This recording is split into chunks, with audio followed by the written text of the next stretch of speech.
again this morning. Thank y'all for having me. Thanks for coming.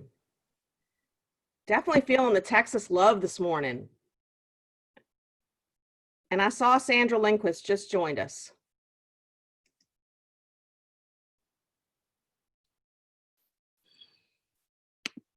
Let's see.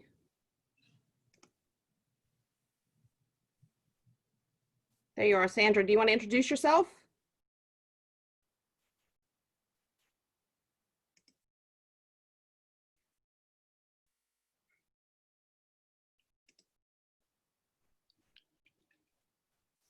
I lost her again.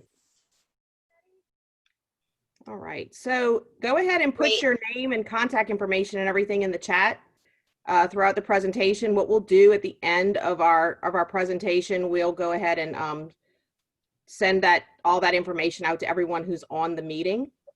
And then we've got about 4 minutes before we start. So if you want to go grab a drink or take a second, you can go ahead and do that, and we'll get started at 8:30.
All right.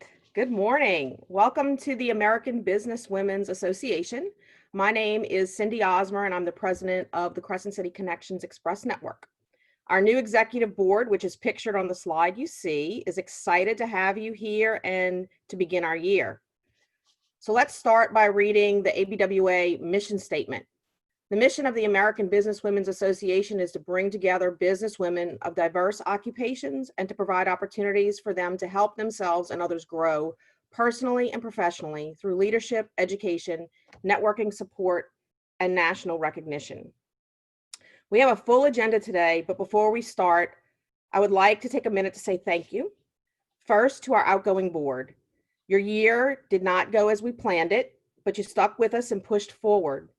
We have more networking events now than we did at the beginning of the year, and we are on solid ground during a period of time where most are just not feeling solid. So we thank you for your hard work for the last year. You can see by the pictures, our membership pulled off an amazing task by coming together in a parking lot on short notice to vote. Many did not understand why we had to do this task this way, but you did it anyway, and it allowed us to not only vote in the next board, but to fulfill our core value of recognition by making sure our national top 10 nominee was officially voted in. So thank you again for coming out. It was very hot and sweaty, and it even rained on us, but we got it done. Finally, a thank you to Val Grubb for agreeing to represent our league at the Power Up Women's Leadership Conference. Val made us all proud to say that she was one of us, and her speech was absolutely wonderful. So our agenda today will start with our presenter, and then we're going to go through some league business. Please make sure you stay to the end so that you can screenshot our calendar of events. We have planned out quite a few events through October, and they'll all be there so you can get a quick screenshot. We're also going to post those events on both our website and social media, and then you should receive an in the know email sometime in the next week as a recap.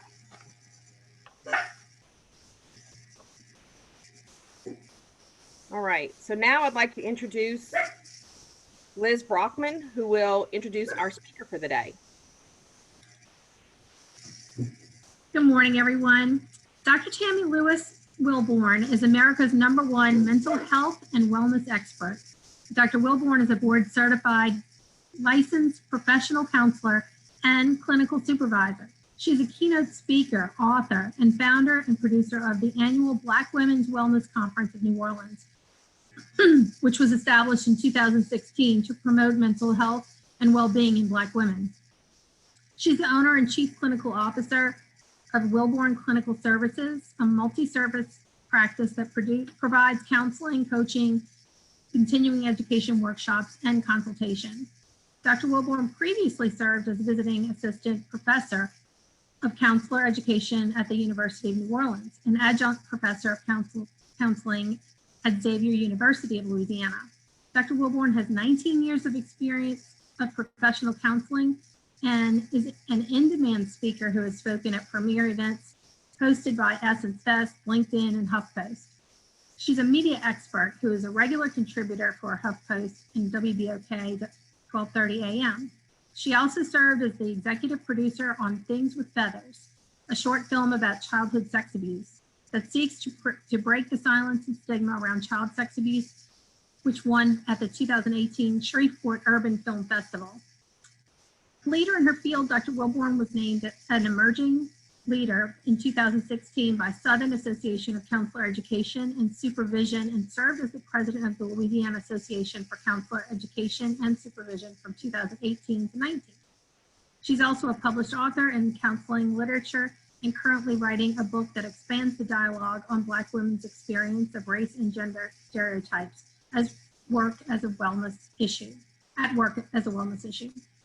She's also on the advisory board for the Power Advisory Board. So with that, I'm pleased and honored to introduce Dr. Tammy Wilborn.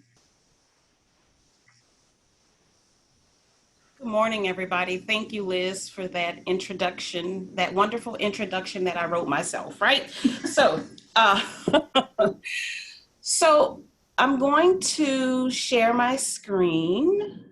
I'm so excited to be with you all here today because I think there's probably not one person on this call that could agree, that would disagree that needing to find clarity in the midst of chaos is something they don't need to do, right? I think we all agree that that's something that we could all benefit from. So I want to share with you some thoughts about what that might look like for us to, in 2020, this space of chaos, how do we find clarity in the midst of it?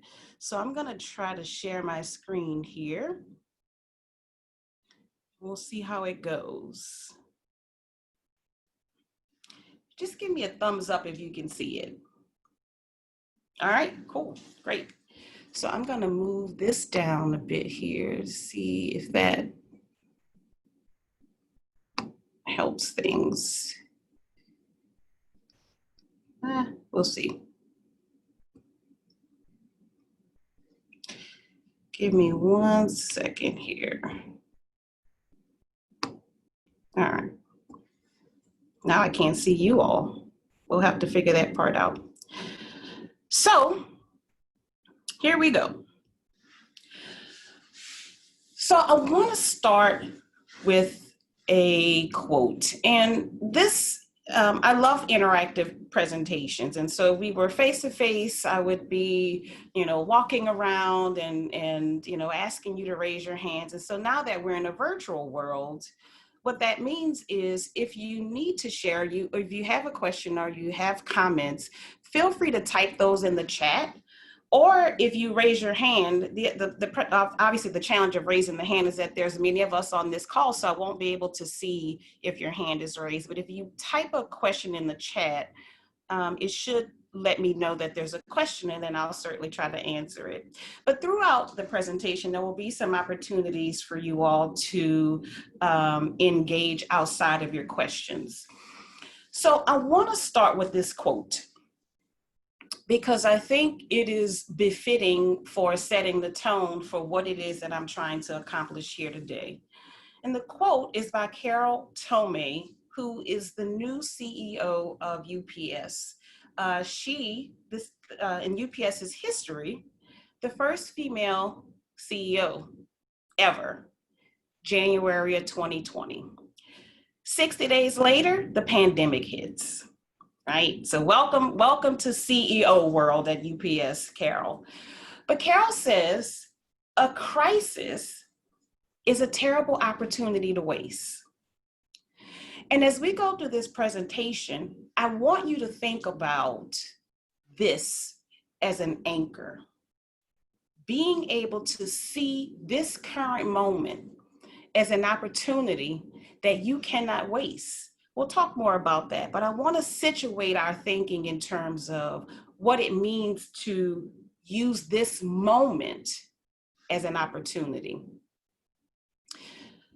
But I want to take us back a long, long time ago to March 13th. March 13th, the day when the bottom of the world fell out. And here's an opportunity. I want to, I know not all of us can talk and speak at the same time. And, there's many of us on this call. But I would like to invite a couple of you to share. Do you remember where you were on March 13th? Where were you? Give me your thoughts. Share it with us. And you can unmute yourself here. Where were you on March 13th? I was in East Jefferson Hospital. Mm-hmm. My mother had gone to the hospital, not for COVID, but she went in on the 10th, and I stayed with her through the week. So we were in the hospital when the nurses came in and said, "You're not going to be able to come in and out anymore. We're cutting off visitors." So in the midst of, Liz,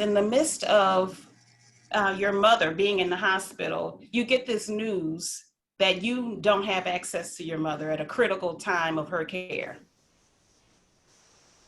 Well, they allowed me to stay. I just couldn't leave again. You couldn't leave again. Who else? Where were you? I was supposed to be leaving for vacation, but it got canceled the night of March 12th. Cindy was getting ready to get out of here. Bags packed, ready to roll, right? get I the think email, we get the were, notification. Go ahead.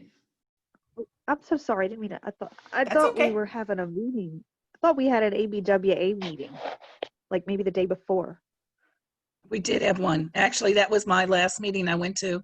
And I was home on the 13th because I was so afraid. I had done so much networking and, just kind of hugging and kissing and doing all kind of stuff with people that I said, I better stay home because if I got it, I don't want to give it to anyone. So I was terrified would have it and give it to someone. So I was home on the 13th. I stayed home for several weeks after. Barbara was at home. Barbara said, I'm going to stay home. I need to protect myself. Don't know where this thing is headed, and continue to stay as we all did right after that date. March 13th was an interesting day for me. March 13th, that morning, well, the whole day, but that morning, my husband of 10 years, we celebrated our 10-year anniversary on March 13th.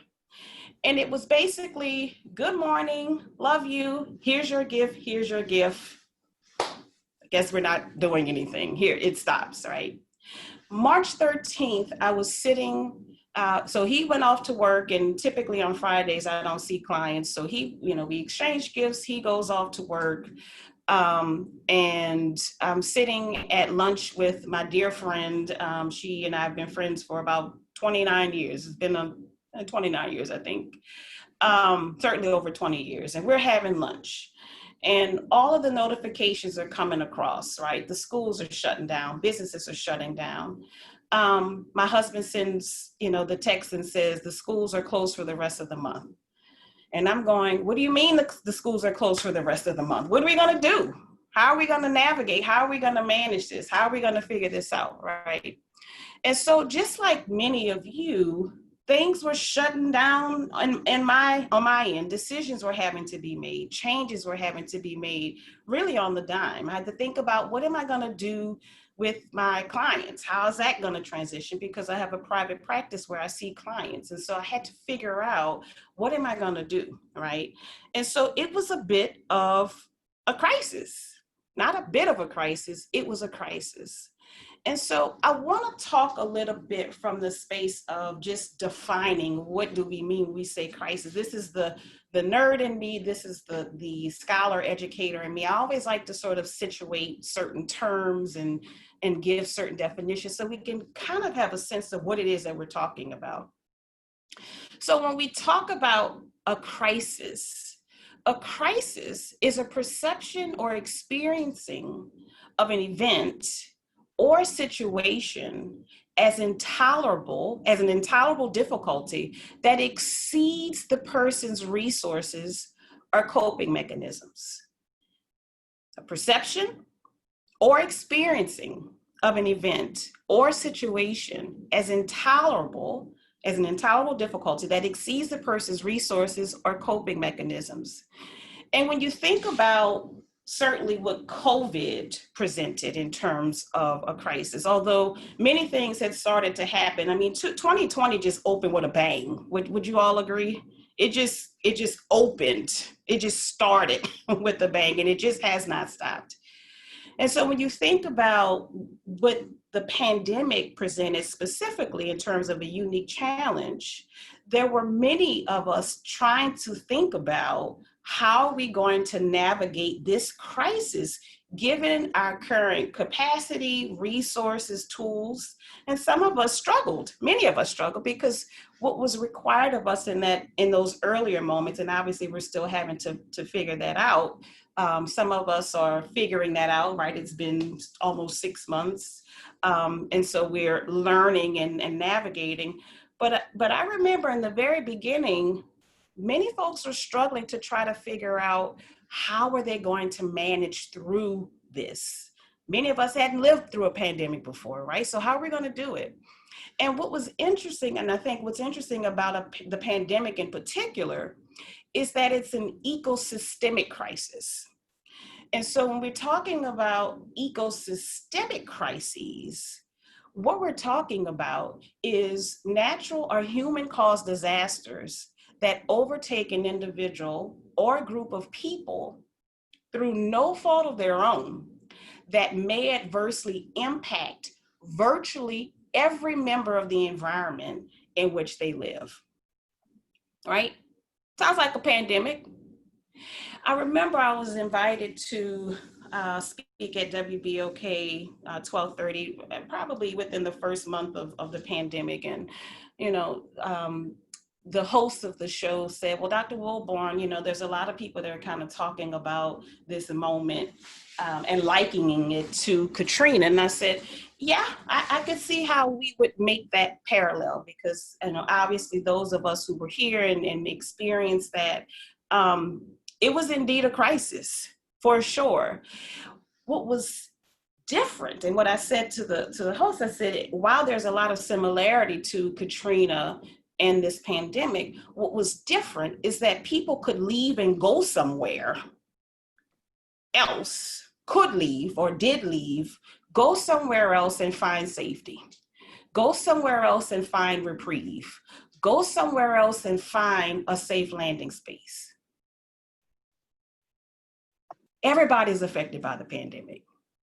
And so the difference here was that in the pandemic, we are all impacted. There's no safe landing space. And so the ways in which this particular pandemic has affected us is really unlike any other experience we've had in terms of crises, natural human-caused disasters. Very unique, and it creates some unique challenges.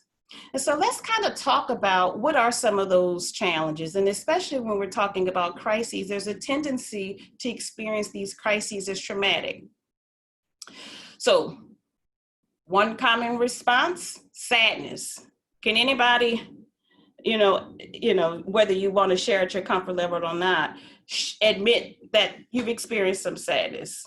I know I certainly have. Loss, right?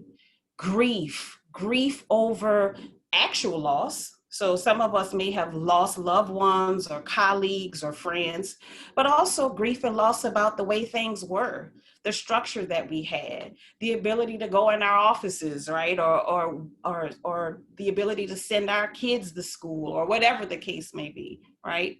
Anger. Who can admit they've been angry during this time? I know I certainly have been. Doubt. Will things get better? Can I rise to this occasion? Anxious, right? Worry. Confused. Why is this happening? What am I going to do? How am I going to deal with this, right? Frustrated at the changes and the restrictions and all of the things that this moment is requiring of us. Disoriented. I'm going to try to move this out the way because I want us to be able to see. Overwhelmed, right?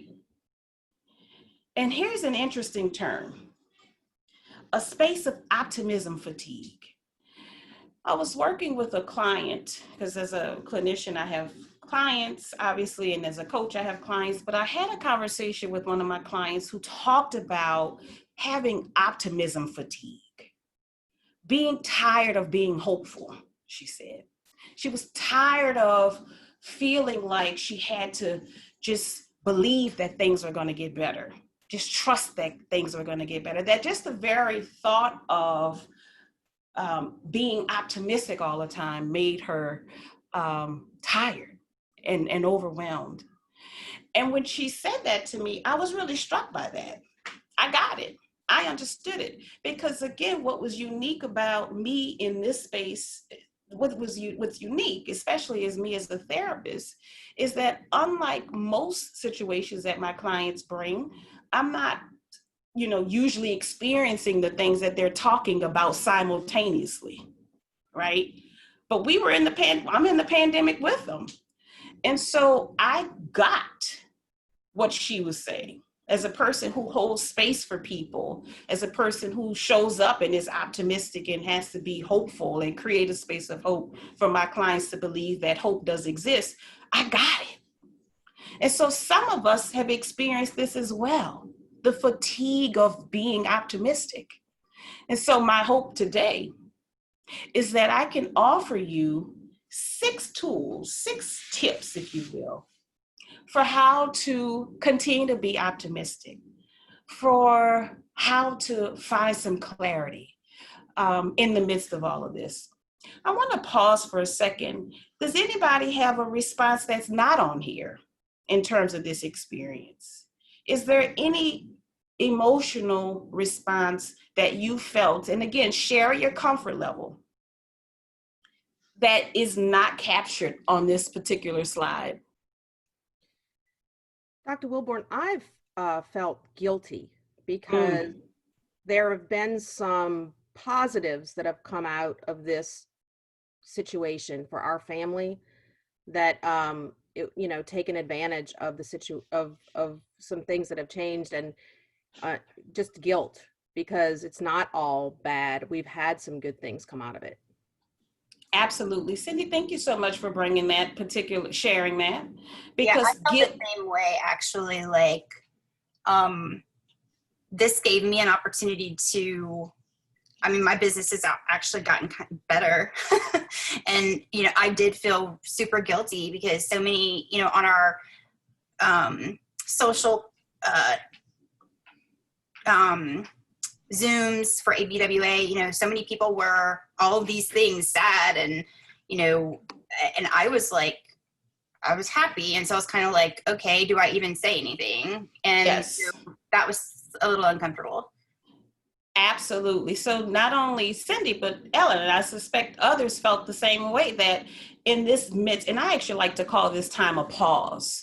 In this time of pause, it hasn't been all bad. That this time of pause has, for many of us, created a space for us to pause, to stop, to think, for us to think, rethink our businesses, to rethink our processes, to rethink purpose and meaning, and which we'll talk about that here in a minute. And for some people, having that experience where this has allowed you to shift and to do something different has caused a lot of people to feel guilt. And it's actually something I've heard a lot of my clients talk about. Anybody else want to share before we move forward? Guilt is huge. I will say that the guilt was big for me for a really, really different reason. My husband passed away in October, and I know that he wouldn't have survived this. And I was feeling blessed that we didn't have to go through this. And then I was guilty for the people who did have to go through this and couldn't be with their loved ones. And I couldn't imagine not being with my husband when he passed away. So it almost made me guilty. And I had a hard time sorting out my feelings, when all this, locked inside, being alone and being thankful and guilty all at the same time. It was kind of a challenging moment, but guilt was definitely a big thing for me. Barbara, I appreciate you sharing that, because what you're speaking to is a particular form of guilt, which is what we call survivor's guilt, right? The fact that you survived, and there are many people who have not survived and have lost loved ones through this process, or even beyond. But there's something else that you said too that I think is important to tease out. You mentioned, I think you used the term alone or something like that. I think I heard you say that. Another response to this process that I've heard a lot of people, not this process, but this experience, is people feeling alone and lonely because of the distancing, because of the loss, because of the separation. So as you see here, this pause has caused a lot of us to feel a range of different responses and emotions. And the thing that I want to be able to say to you today is that it's okay to feel those things. I think sometimes we feel shame or guilt at how we actually even feel. And as a therapist, I am here to give you permission. Not that you needed it, but maybe you did. That your feelings matter, that they're real and they're valid. That this is a difficult time. It has a lot of layers and complexity and texture to it. And so our feelings are our body's messengers to let us know that our humanity is here, it exists, that things are happening to us. And what I would like all of us to do is to, when your body's messenger is communicating to you, listen, because it means something. So let's get into the 6 tips, right? I don't have a whole lot of time. How am I doing on time, by the way? I'll just keep going. The first thing that I want us to think about in terms of clarity is it's important for you to control the controllables, right? Focusing on the things that you can control helps to minimize or reduce some of these feelings of helplessness, some of these feelings that we talked about. It helps to reduce the worry. And so one pro tip or a pro tip, self-care is necessary. I know we're in a moment in a zeitgeist where everybody's talking about self-care and we've made self-care trendy. But self-care cannot be a trend. Self-care is necessary. So one space of control is taking care of yourself. What do I mean by that? What do you mean by that, Wilborn? The first thing, take care of the basics. You can control your sleep. Now more than ever, we can control our sleep. You know, how many of us were sleep deprived prior to this? Now you have people talking about they're rested and they're getting 6 to 8 hours of sleep, which is what we all should be getting, right? They're getting rested sleep. The basics is about taking care of those very basic things, getting enough sleep, eating food that's good for you, not just good to you. Staying hydrated, not hydrated with mimosas. I mean, mimosas are fine, but like with water, right? Making sure that we're getting physical activity. Another thing that's important for us to control is controlling our boundaries. Being able to set boundaries around who has access to us, how we spend our time, right? No is a complete sentence. Use it. Right? I always like to put forth the idea of boundaries because a lot of us make our boundaries very flexible and we get frustrated when people don't respect them. But boundaries are for you. And so what's really important is for us to remember that people who don't like when you set boundaries don't like them because they benefit from you not having them. I'll say it again. The people who don't like when you set boundaries don't like them because they benefit from you not having them. So setting boundaries is critical to preserving your well-being. The other thing that you can control, your routine and your schedule. So now's a good time if you've not figured out a schedule that works, that's adapted within the space that we're now in. Now's a good time for us to figure out how to adapt those schedules to include the things that are important to you, right? Making sure that you're prioritizing your self-care. And we'll talk a little bit more about what that means. Making sure that you're prioritizing family, work, working out, all the things that matter to us, right? Because I'll talk a little bit more about this here in a bit.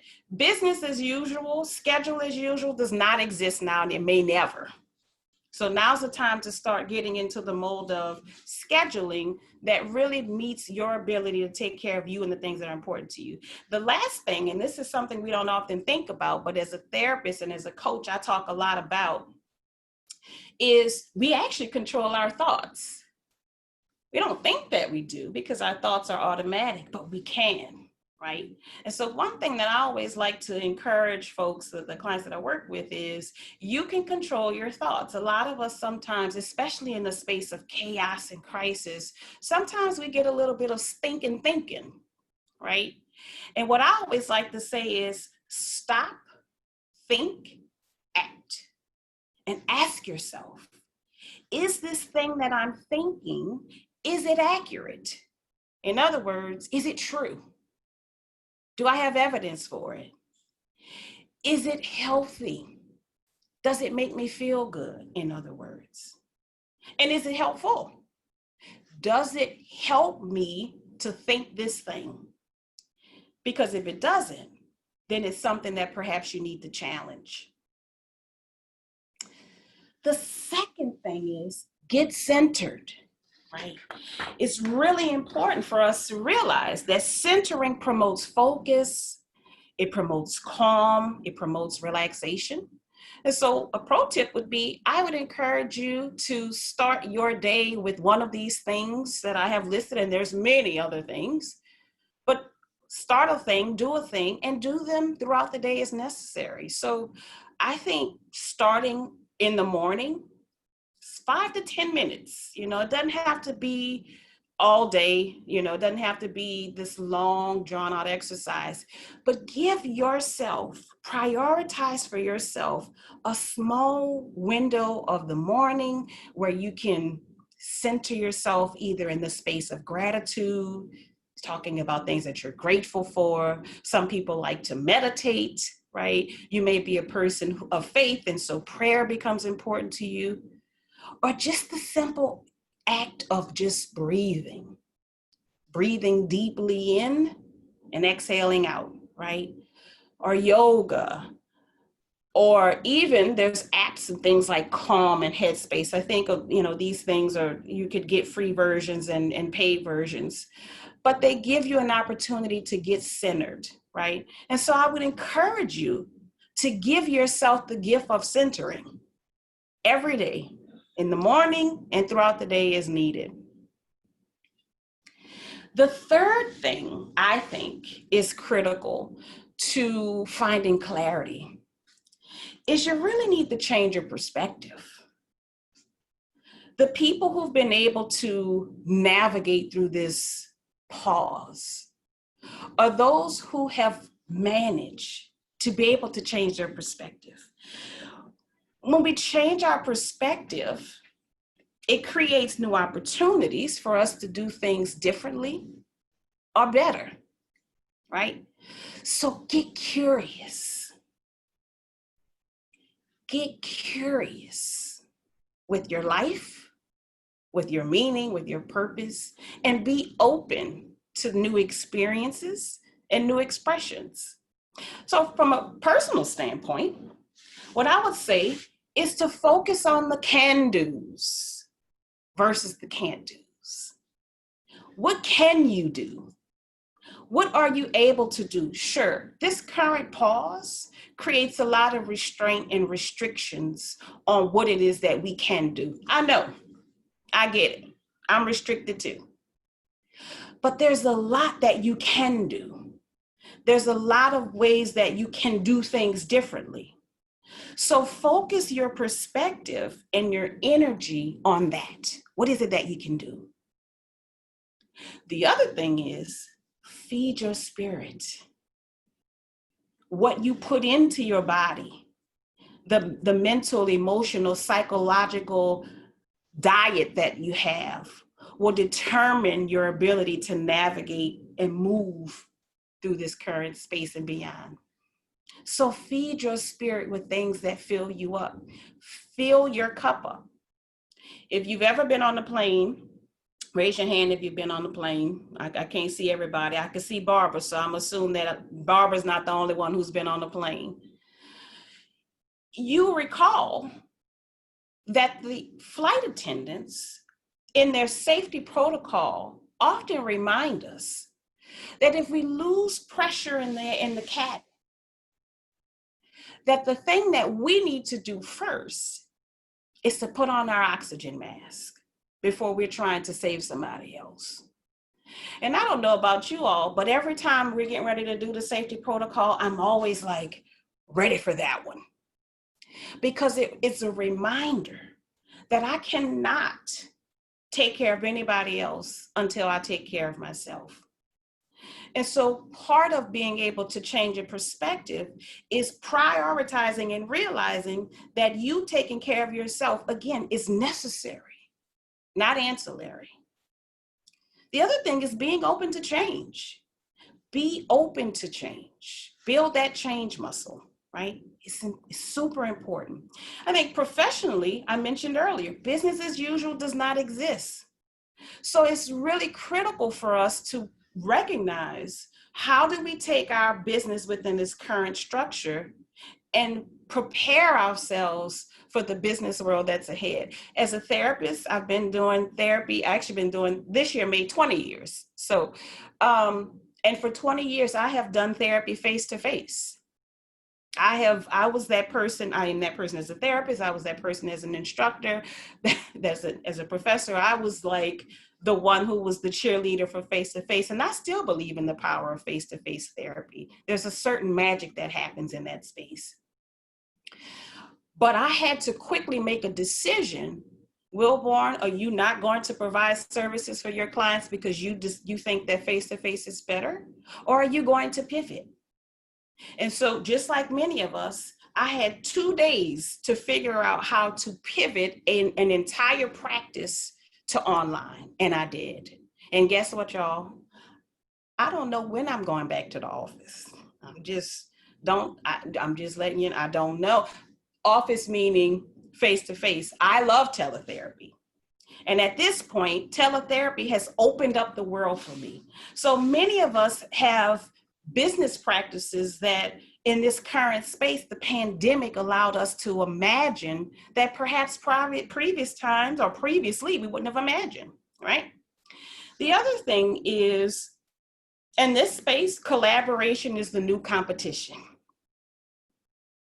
It's important for us to find people to collaborate with, to build our businesses and to strengthen our businesses, right? To help our businesses rise to the occasion of this moment and beyond, and to be sustainable. There's a lot of folks whose businesses have shut down and they may never reopen because they've not established not only the business practices that allow them to be sustainable in this moment, but they've not reached across the bridge to figure out who do I need to bring in to help me to pivot if that's what I need to do. And then this last one, so I need y'all to unmute.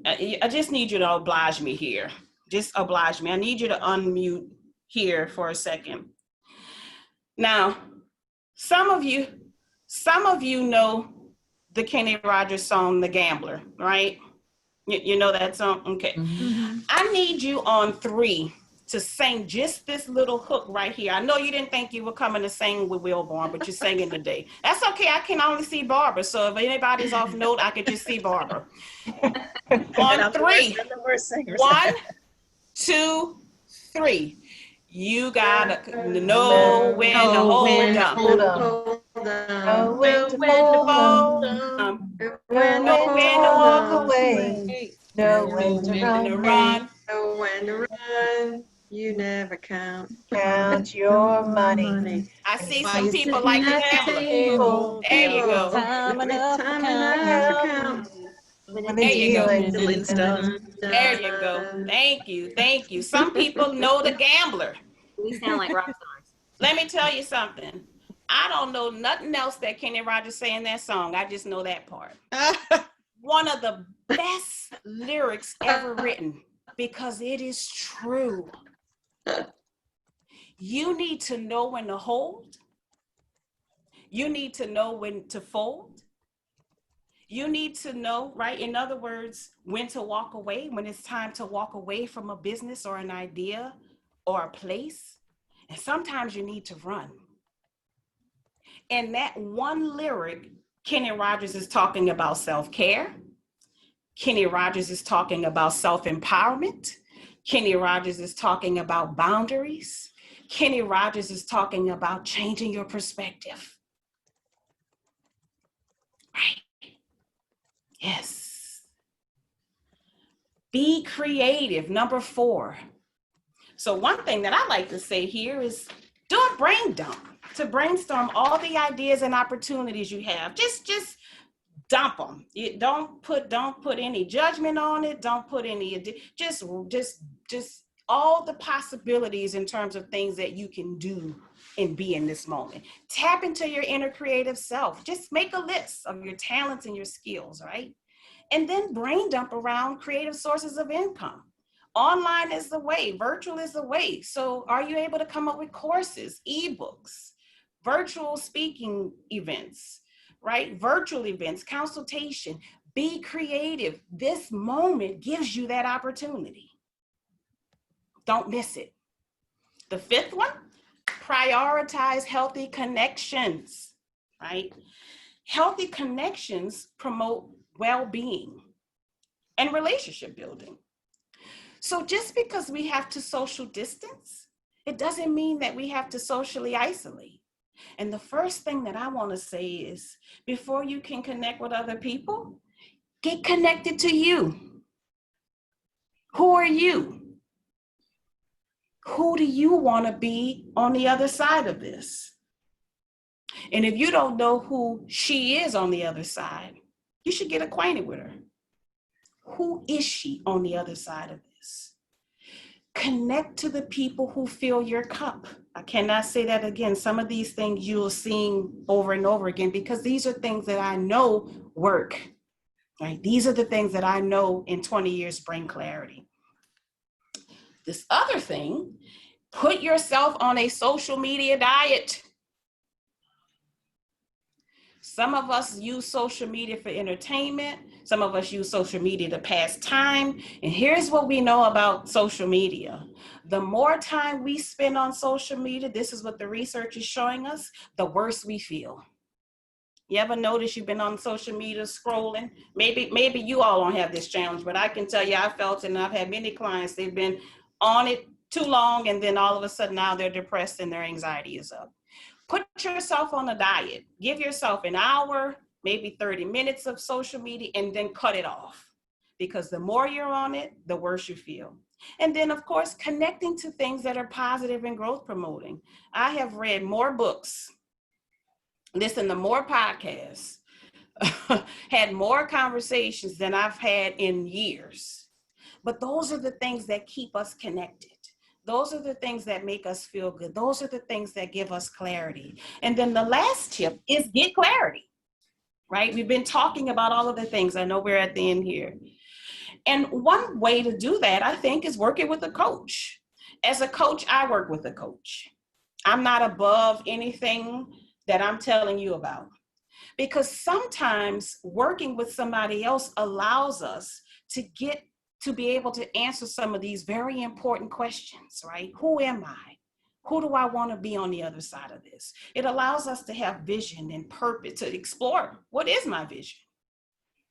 Having a vision is the best thing you can give yourself. Just imagining what the possibilities are. So working with somebody to help you explore vision, to help you explore purpose and achieve balance, or even the transition that you might be in, can be a huge investment in you professionally and personally. And there's a lot of benefits to it, right? You have an opportunity to have a structured relationship with someone that helps you to really focus on and hone in on what it is that you need. You get the encouragement and the support and the accountability for the goals that you have or maybe are planning for yourself. And it allows you to achieve those goals in ways with strategies and solutions that work. So I want to this is just for us today. So beyond this, and then after this, actually, this is, we have one more slide, and that's just the close. Just for us special today, I have 2 specific packages for us. And both of these include a wellness assessment. So you'd have a 30-minute assessment. And let me be clear now, coaching is not counseling. Counseling and coaching are 2 very different experiences. So if you need to do a deep dive and you need to explore family history and family traumas, coaching is not it. But if you need support and encouragement, somebody to help you to imagine what your goals are, a coach is it, right? So just for us today, the first one, I have a calm package for us, and that's 4 sessions. Today, it's only $497. So if that's something that you're interested in, I can certainly give you more information about that. I also have a peace package, which is 8 online coaching sessions. And today that is $897. Again, this is not something that anybody has to do. You know, I'm a therapist, and so I'm probably the worst at trying to sell things because I'm not a salesperson. But I just know that there's somebody on this call that needs some support, right? I know that having somebody to guide you through this space, this transition, this moment is critical for somebody. And so I just wanted to make it be known that there's somebody on this call that needs that, I am here. So the last thing, ponder points, things to consider. Control the controllables. Let's review. Get centered. Change your perspective. Be creative. Prioritize healthy connections and get clarity. Use this pause wisely. Don't miss the opportunity that this moment gives us to grow and evolve. Thank you so much for your time. I am so honored to be here with you all today. Here's my contact information, and I want to open it up for questions.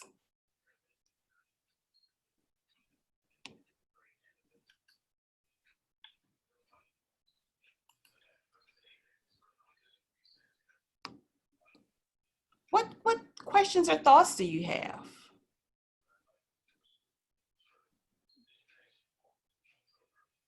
Dr. Wilborn, how are you handling it now that you're doing online sessions when you have a client, and this is more technology based, but you have a client who is having issues with technology? So meaning like they're not able to use the technology, Yeah, or they're not able to use the technology, or they don't, I know it's probably much easier, even in a sales role, it's easier to sell if I can see the person. yeah. So typically whenever I have a new client that's coming on, I walk them through what the technology actually is. So there's a bit of preparation for the technology, because you're right, Cindy. There's some people for who online counseling is not appropriate for a number of reasons. They either don't have access to the technology or they don't necessarily know how to use it. Most of my clients have been able to transition to the technology, but there's a bit of preparation. So I talk with them about the technology itself that I'm using. I talk about the software that I use. I talk about connectivity, so how to connect. I give them, I talk with them about troubleshooting. So what happens if we have issues with the technology during our calls? So there's a lot of preparation. I would say there's a lot of psychoeducation and preparation for the use of the technology. But as a clinician, I have an ethical responsibility. If the technology is a barrier in terms of care, then it becomes a conversation about, is there a need for a referral or, to work with somebody else? Because at this point, I'm not in office. So, but the therapy doesn't need to stop if the technology is a barrier. Thank you. Sure. What are your thoughts about these 6 tips or questions? What do you think? I know we also have an agenda. We had a comment from Sandra. She had to run, but she said this was perfect timing. Thanks, Tammy. Love your darker hair. So great seeing everyone, and can't wait till we can be together. Or she said actually together. And then Michelle Von Hoven. Hi, Michelle. Tammy, great presentation. Love the clarity. So if anybody has any questions and they don't want to unmute or whatever, you can type it into the chat. But those are a couple of. This is Lisa. I'm going to ask a question or kind of share a thought. So I was like in a deep, deep depression the first 2 months of this process.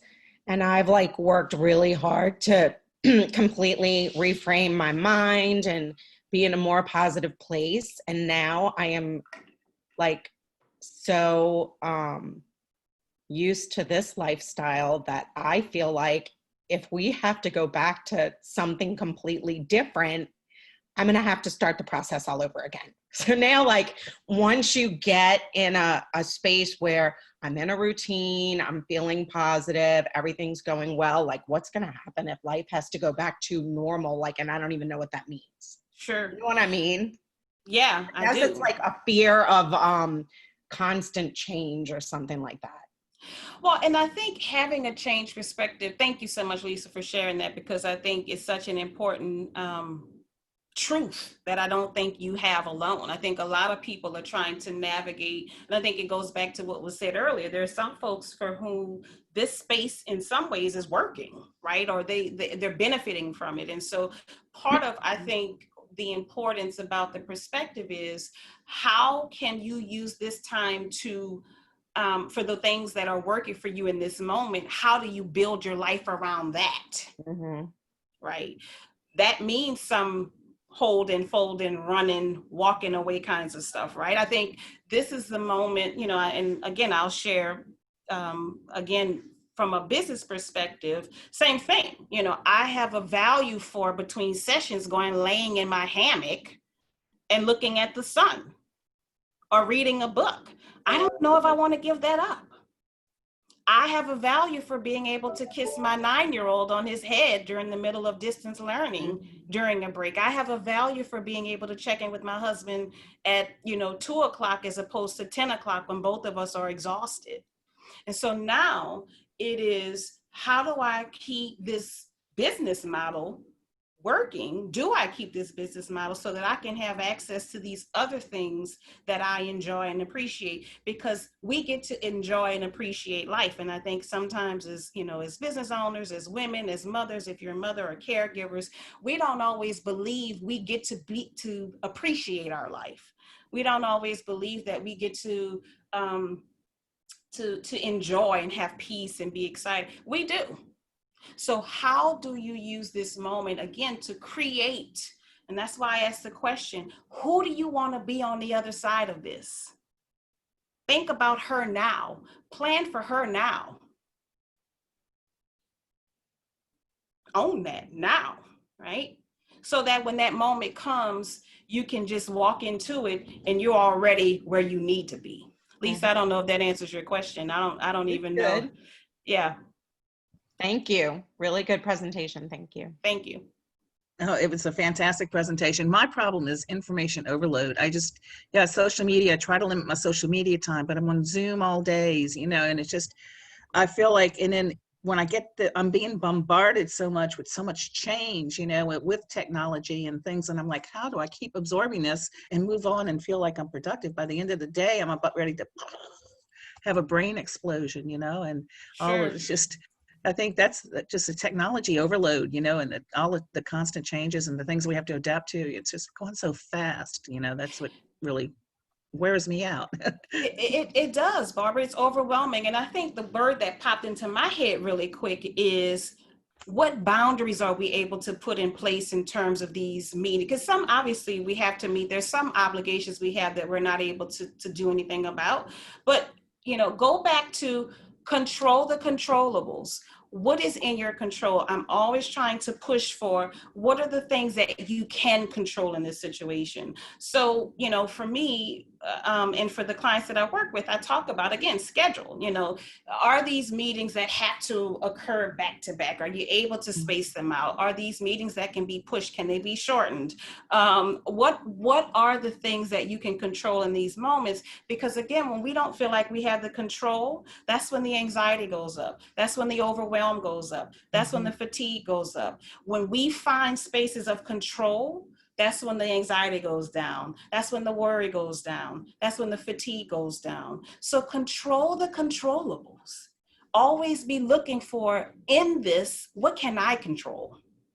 And control that. Hey, Dr. Wilborn. Hey, Amy. Hey, great presentation. It was awesome. And I love the control the controllables, because that's so true. I found the first 2 weeks and March 13th, I remember sitting in a waiting room, getting like on my Facebook, like school is being closed. And I remember the shock and like panic. And I'm like, what in the world is happening? And so I remember that the first 2 weeks of March, they were blurry because I did lots of like crying and drinking and grieving, and it was just overwhelmed. And then come April, I was like, okay, I have to control something. And I literally told myself every single day, control what you can control. And I started using my Fitness Pal, and I was like tracking all my calories and like working out, because I'm like, I can control my calories. I can control what I'm eating. I can control, like I started using like eye cream and ask Julie Morse, like I'm not a routine skincare person. I was actually like washing my face every night. And I'm like, I've never done this ever. So I know.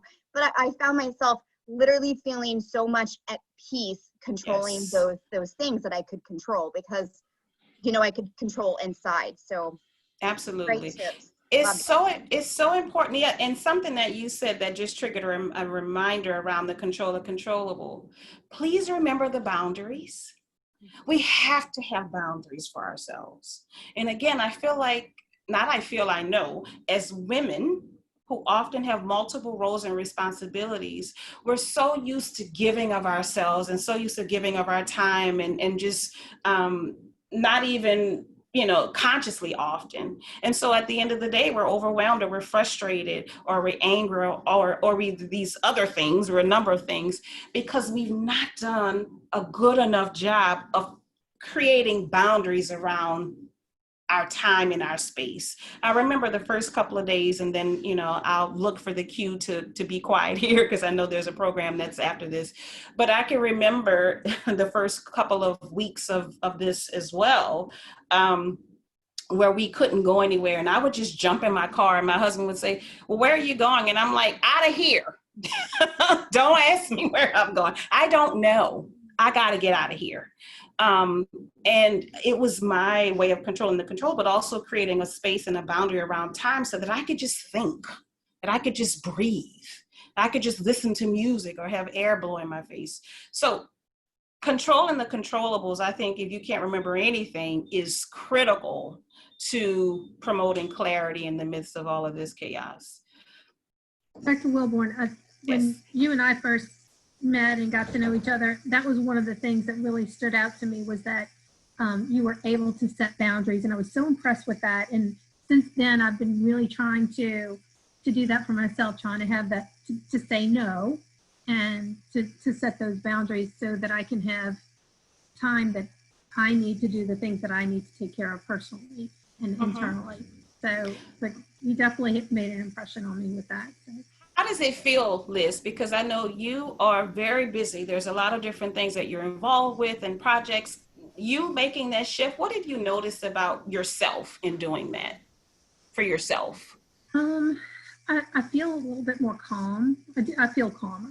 I definitely, I had been just anxious all the time and gotta get there, gotta get to this one, and it's calmed me to know that I have that safe space to go to and internally, and I have time. I've created time that I can take for myself. So the safe space. Thank you for that word. We don't often remember that we can be our own safe space, that we can be our own safe landing space. When you create boundaries for yourself, you create a safe landing space for yourself. It's so powerful. Boundaries are so powerful because they create a safe landing space that we can create for ourselves. It's a controllable that we can control. And so I urge you, and then I'll be quiet because I can't tell if Cindy's face is one of annoyance. Or remember, I read Mood and Two for a living, folks, so I'm reading faces. Always remember that. I want you to store that as a nugget, in your bosom, that when you control the controllables and create boundaries for yourself, that you take your safe space with you wherever your boundary goes. Dr. Right. Tammy? Yes. I also want to add to that, and I'll try to turn on my video. I hope it works, because I'm on my mobile. I think that another really powerful phrase that has helped me is I am enough. Yes. I meditate on that. Those are three of the most powerful words I've ever heard. And I'm prone to panic attacks, and it literally stops and short stops a panic attack for me. Because every panic attack I've been able to trace it back to is me feeling out of control, and I can't get a grip on the situation. I don't understand something. Something's happening outside of my control, and it's like, and then it grounds me and centers me and says, no matter what happens, I am enough. Because yes. I have experienced the worst in my life that I think I will experience. I won't go into detail, but I've been able to use those words, and they help me feel like I have a sense of control of the situation. So powerful. I don't even have a follow-up. Thank you so much. So powerful.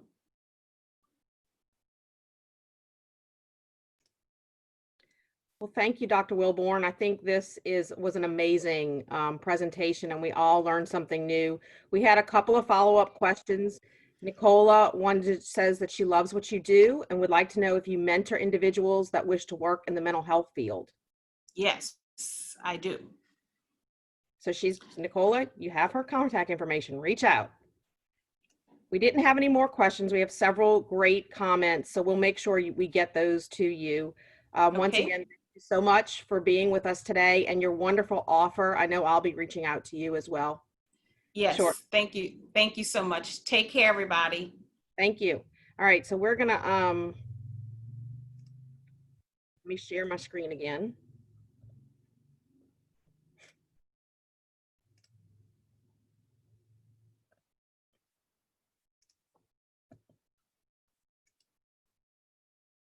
Yep.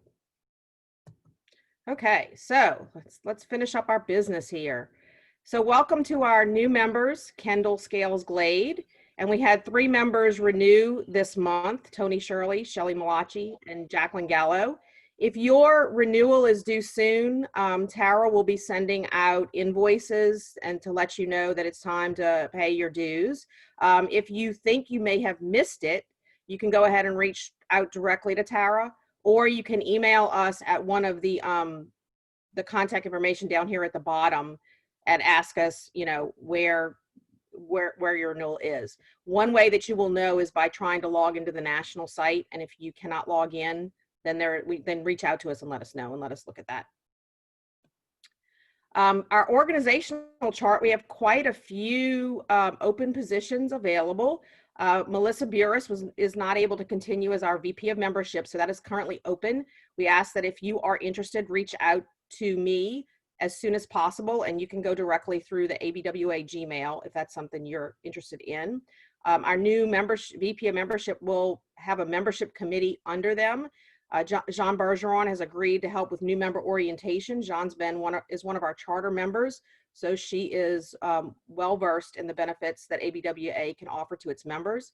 And we've also started our program of ambassadors, which currently includes the executive board and Amy and Christy, who are our past presidents. We're looking for a few more ambassadors. And your role is really going to be to reach out to a select group of the membership and just touch base, make sure they know what's going on, answer any immediate questions, and really get to know them. So if you're a new member, you can be an ambassador. We will make sure you have the information you need, and it's a great way to meet new people. Our scholarship committee is completely open, so we would like, if you're interested in being on the scholarship committee, we usually award a few scholarships a year. Reach out, let me know. Our awards committee for this year is set. We have Amy Landry, Lisa Love, and Kayla Casso will be part of our awards committee. Fundraising and drive committee, we're looking for some people to fill those positions, and we have a position open for our newsletter editor. So if you are interested in that, please reach out. Just to give you some updates, the executive board has approved our 2020-2021 standing rules and our proposed budget. Those will be emailed out and posted on social media and our website for our members. The next time that we meet in person, which may be September, we're not 100% sure, but we're hoping, we will vote on those items. We have to vote on those in person, so that's the plan. But please, once you receive the email or see it posted, please review. We did not make any changes to the standing rules from last year, but please review it in case and let us know if you have questions. We did a member interest survey when we all got together and voted, and we had 19 surveys completed. We have a membership of about 80 people, so we definitely are interested in getting more surveys completed to make sure we have a really good picture of what our membership is looking for. But see, these are some of the highlights that I wanted to share with you. 52% of our members of the survey respondents joined to network, so we have plenty of opportunities to do that. Most of our members have been a member for 1 to 5 years, while our chapter's starting at 6 years, so that's what you would kind of expect to see. Most of our members that answered were business owners, and they are interested in growing their current business. So if that fits you, that's where our programming is going to be planned from for this year. Like I said, if you did not complete a member interest survey and would like to, we have a link for online surveys. We can also get you a paper survey to complete if you'd prefer that. So I talked about all the events and the opportunities to network that we've added since last year. So I just wanted to really go through them with you so you understood when you heard the terms what they meant. So our coffee talks will be held on the second Tuesday morning at 8:30 in the morning. They are always going to be virtual. They may have a small 20-minute program, or it may just be open networking. And Amanda Polke is coordinating our coffee talks. So when you see invitations for coffee talks, you know they'll be virtual. If you'd like to do a short presentation, reach out to Amanda. We want to kind of make it light and easy, and there's no agenda or anything, just a real easy program for you to meet people and get some education. We had a happy hour last night at the Blind Tiger in Slidell, and we got to sit outside and look at the lake and the sunset, and it was absolutely beautiful. So Sylvia Camp is our director of happy hour events, and she is hosting happy hour events on the first and third Wednesdays at 5:30 p.m. You do need to make sure you check social media, especially social media, because the location will always change.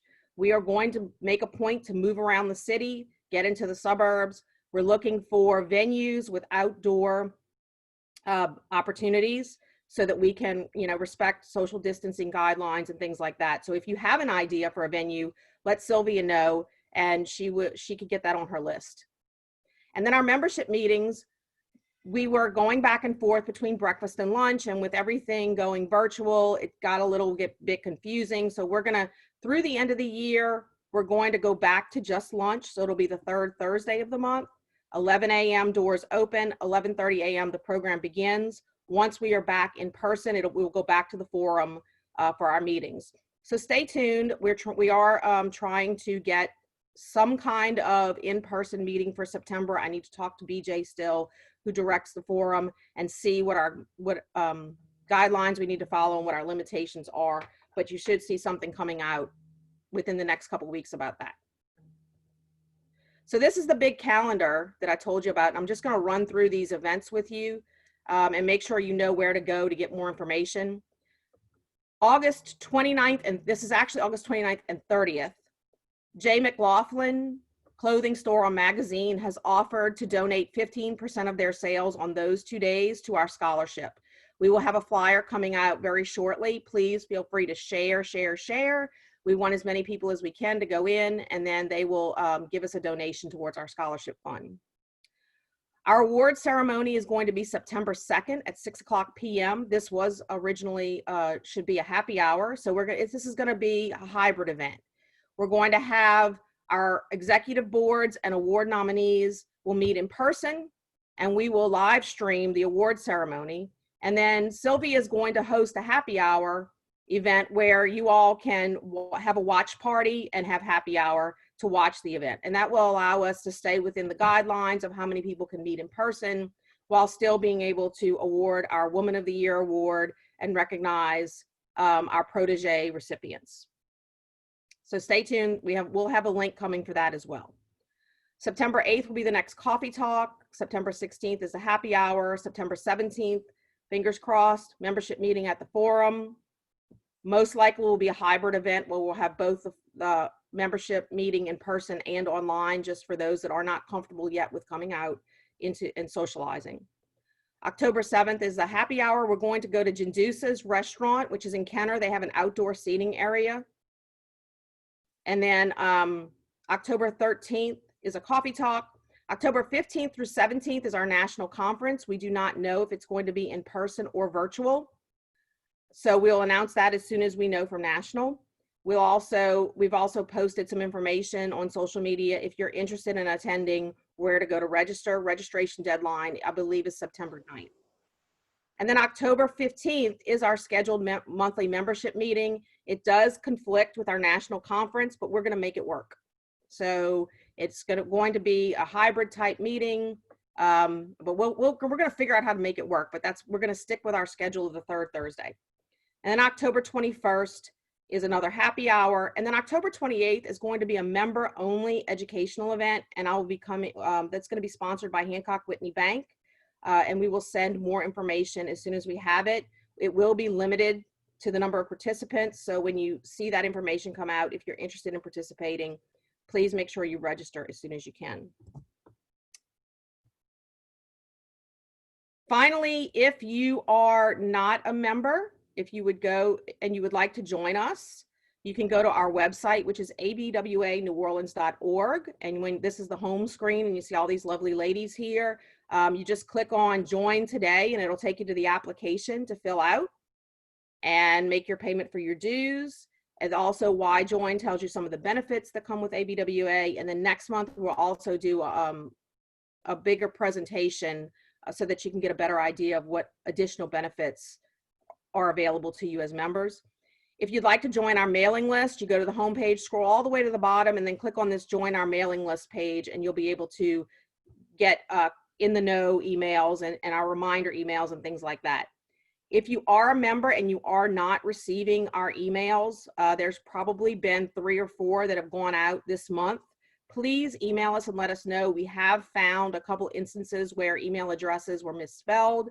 We've corrected them, and now you're receiving the emails. So if you're not receiving the emails, let us know and let us look into that for you.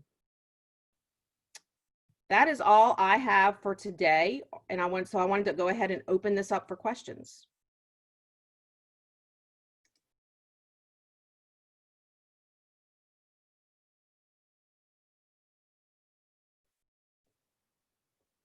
Anybody? Also, I wanted to add, Dr. Wilborn in her talk did tell us about centering, and one of the summit series, I think it was summit series number 2, specifically talked about techniques that you can use for centering. It was a great session, so if you are interested in seeing that session, it is recorded. You just need to go into the national website, which is abwa.org, go and order the summit series number 2 class. It's $10, and then you'll get the link, and then you can go and you can see some great techniques. She talked about breathing techniques and things like that that would help you with your centering. Cindy, can I say something really quick? Yes. Okay. So I will be sending out an in the know probably next week, and so I wanted to just open it up, like if anybody has anything that they want to announce or promote or whatever, email me.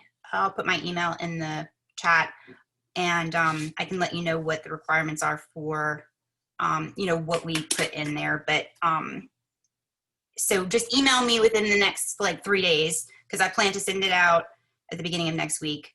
If you have anything to promote or that you want to announce to the membership. Okay, great. So let's go through our officer reports real quick and see if anyone else has anything to add. Barbara, do you have anything that you would like to announce? I'm sorry, I couldn't find my mute. No, I'm good to go. Thank you. All right. Tara is, I don't believe Tara's with us today. Ellen, did you have anything else? No. Okay. Kay unfortunately was under the weather today and unable to join us. Dana, do you have anything? I do not. Okay, and Amanda? No, great presentation. Thank you so much. Okay, so we have about 15 minutes left scheduling. So if you would like to just do some more networking, we can do that. Or if you have questions about getting onto the national site or the local site, I'd be glad to walk anyone through that needs to see that. Cindy, real quick, this is Sylvia, if I could. Sure. If anybody, I put it in the chat box, but I know some people don't know to check that or know how to check that. If anyone has any questions about the event, the 29th and 30th at McLaughlin, to go ahead and reach out to me, that I'm kind of coordinating that as well.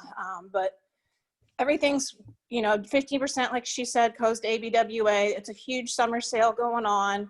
You can invite anybody, and I would definitely encourage any members, if you have a chance, just to swing by, and we'll have flyers and everything that go into the bags when people purchase, but it'd be, and we can have fun just chit-chatting with ourselves. Sylvia, will they count online sales or just in store? Online as well, and since it is the end of the month, if they don't have your particular color and size, you can always order it that weekend, try on a different color, for example. Is there a certain code you have to put in for ABWA to get credit? No, everything that day. Really? That's awesome. Yep, and she's invited, she's Even personally online? invited her 'Cause top it's 20 not- clients. It's not a local company, so even No, I online. know. No, but even online, they're doing 15%. That's Oh, because it's Nat. Let me double check. okay. I was gonna say that's a big deal.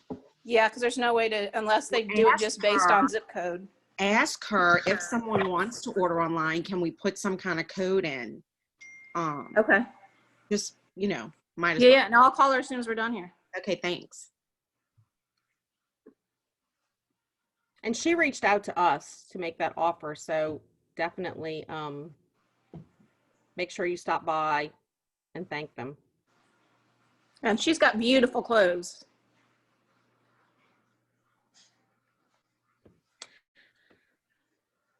How many people do we have still on? Okay. So Christy has generously donated a door prize, and I know several people have fallen off. We had 32 people when we originally started. So Christy, if you will announce what your door prize is, we will take the original 32 people that were on the call and we'll draw and send someone the door prize.